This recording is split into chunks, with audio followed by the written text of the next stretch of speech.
हेर्नुहोस् गाइस, अहिले चाहिँ हाम्रो गाउँतिर यो बिहानको बेला कति बजे 5:30 बजे यति पानी जमेको छ घर आँगनमा खेतबारीमा।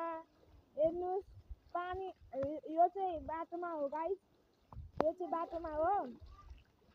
बाटोमा चाहिँ यति पानी जमेको छ। आज हेर्नुहोस् यहाँ खलखली बगिरहेको छ पानी।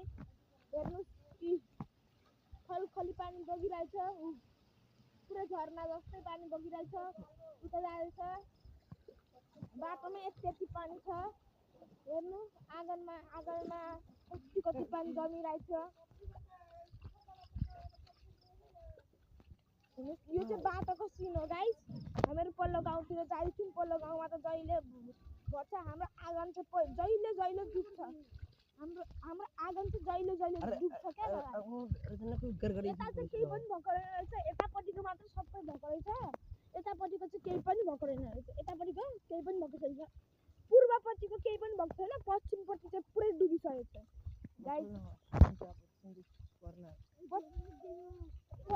पश्चिमपट्टि चाहिँ सबै डुबिसकेको छ गाइस। यहाँ हेर्नु खेतबारी पानी छ। पश्चिमपट्टि चाहिँ डुबिसकेको छ। हेर्नुहोस् यहाँ हेर्नु पुरा डुबिसकेको छ। हेर्नु बगै छ पानी। हेर्नुहोस् गाइस पानी बगै छ। हामी त जाँदैछौँ कता गाइस? होइन, हामी त जाँदैछौँ पल्लो गाउँमा कस्तो पानी जमेको छ तपाईँलाई म हेराइदिन्छु। बिस्तारै हिँड्नु न गाइस। हेर्नु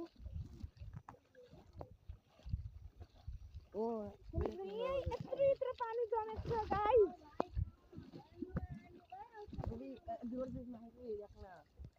हेर्नुहोस् गाइस पूर्वपट्टि यहाँ हेर्नु, यहाँदेखि पानी आउँछ। यहाँदेखि पनि पानी आउँदैछ। यहाँ चाहिँ यति पानी छ कि डुबिन हालिन्छ। अझै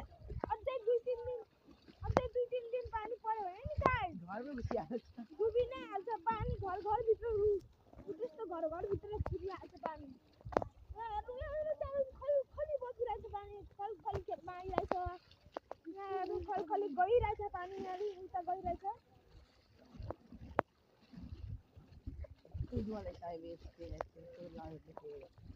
गाइस।